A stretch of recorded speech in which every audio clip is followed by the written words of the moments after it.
Greetings. Right in the thick of Ascot now, and having a good week. It's been an interesting week. Lots to talk about. I'm going to see if I can do some videos to talk to you about things that I've spotted in the market. But obviously all my time is compressed dramatically at the moment, and I almost didn't make it today. And that brought on some thoughts in my head about risk, which I thought I'd share with you. And the reason I almost didn't make it today is at the moment I'm working generally, or I'm trading solidly from 2 until perhaps 1 o'clock in the morning. And obviously, you know, that takes its toll on you. So I'm generally getting up a bit later, and I'm also going out and doing some exercise. Exercise frees my mind. I enjoy exercising, and it gives you an hour or two where you can just, you know, get all of the frustrations out of your body, and it frees your mind to think about, you know, the challenges that you've got going ahead. But what happened today was I crashed my bike, basically, and you may have noticed that on the video that I did about Cheltenham, I had a problem with my bike, and I learned from that. I have a little backpack, and I've got loads of things in my backpack that I can take in case there's a problem. But unfortunately that doesn't solve the problem of actually crashing the bike spectacularly, which is what I did this morning. So the remarkable thing is I injured just about every part of my body apart from my face. So my face looks fine. Well, that's debatable. But there are no injuries on that, but you can see on my arm maybe. I don't know, can you see that? That's one part of the injury.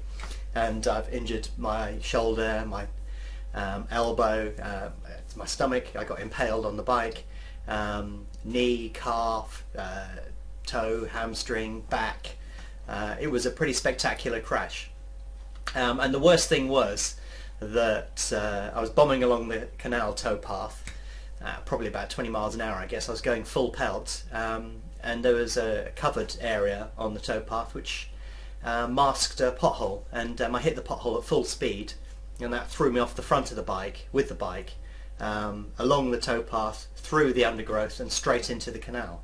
So 1 minute I'm thinking about how is Ascot going to trade today, I wonder if England will win tonight, and the next minute I'm at the bottom of the canal thinking, you know, hold on a second here, there's loads of water around me, and you know, it's muddy and I can't see a thing, what's going on? So I was pretty lucky, I think, that I didn't do any more serious injury. I basically had to scramble out of the canal as quickly as possible. Then I realised I had to go back and get the bike, checked myself over to make sure nothing was broken, and then fixed the bike and made my way back home. So it could have been a lot worse, but I've managed to survive that, and I shall survive more crashes in the future, I'm sure. But it was interesting because as I was cycling back I was thinking about risk and how it pervades everything that you do. And when I'm cycling, it's not good enough for me to potter up and down the canal. I'm thinking about, can I do a bigger distance? Can I do it a bit faster? You know, can I push myself? And in fact that's very similar to trading in a way, because when you're trading, you know, everything in life involves risk, and when you're trading you have to take risk as well. And one of the things that I've noticed is I can give somebody a trading strategy that I know absolutely, definitely works as long as you follow it to the word, but people still can't do it. And that is because they can't press the button. They become overwhelmed by risk, and they just cannot press the button. And I can empathise with that, because before I traded on Betfair I tried trading short term on the financial markets, and it was a disaster. I was absolutely rubbish, and I lost money repeatedly, and I couldn't trade, and it seemed every time I went into the market would move against me mysteriously. It's like somebody was watching over my shoulder and waiting until I clicked that button to see the market head off in the other direction.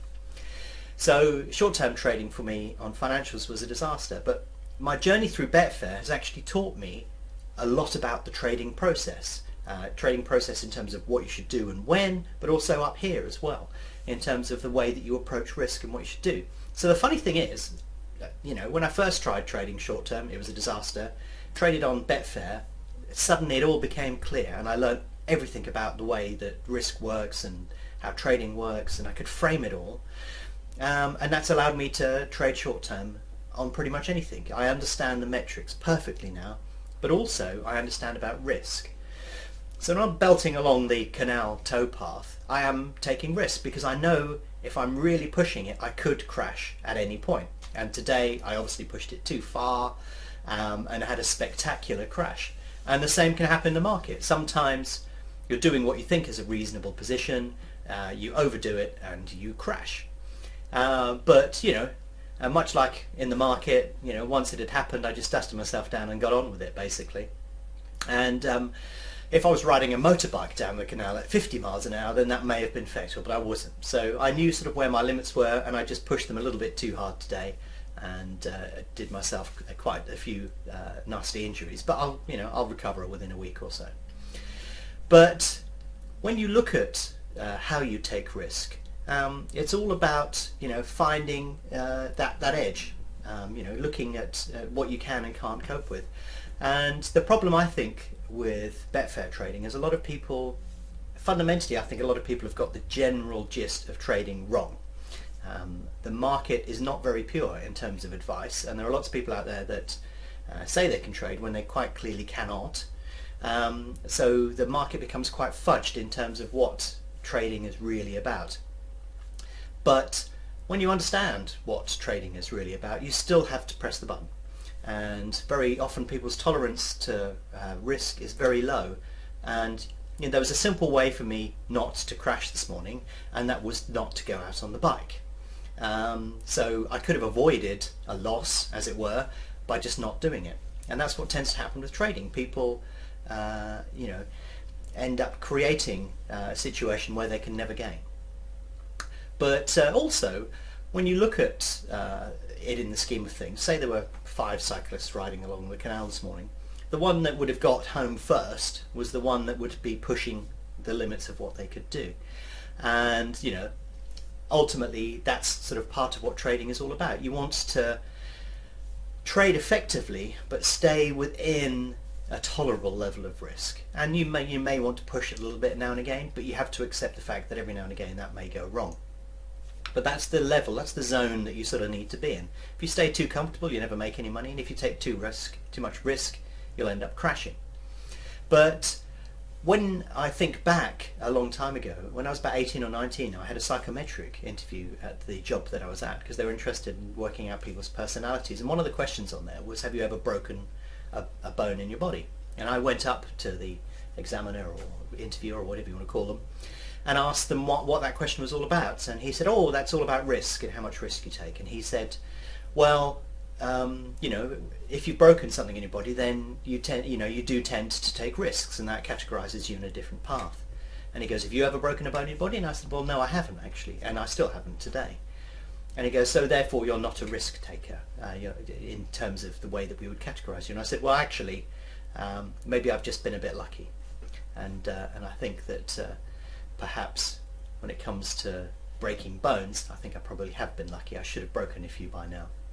But it's interesting to see how they were categorizing risk in terms of psychological approaches to it. So I guess that there are people that are more likely to be able to take adequate levels of risk, or at least push those boundaries a little bit. And that's what I've learned, is that you have to push yourself. You have to go to the edge of what you feel comfortable with in order to progress.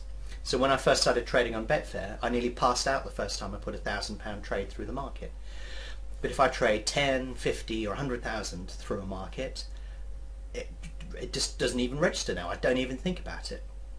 I don't know what the amount of match bet volume was yesterday that I did, but there must have been a few 50s pluses in there yesterday in terms of total traded volume.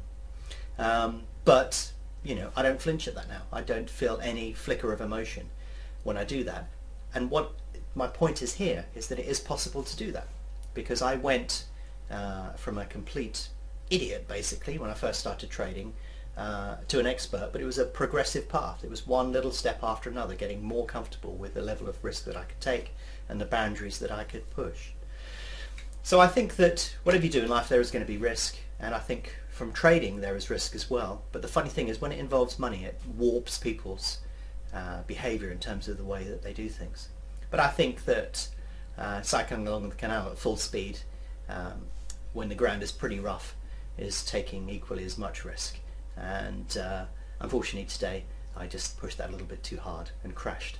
So when you're in the markets today, don't push too hard, otherwise you may crash as well. But It's a skill, and the more you do it, the better you'll get at making that judgment. If you're interested in learning more about BetAngel, its tools and the opportunities they present, why not visit betangel.com today to download a free trial.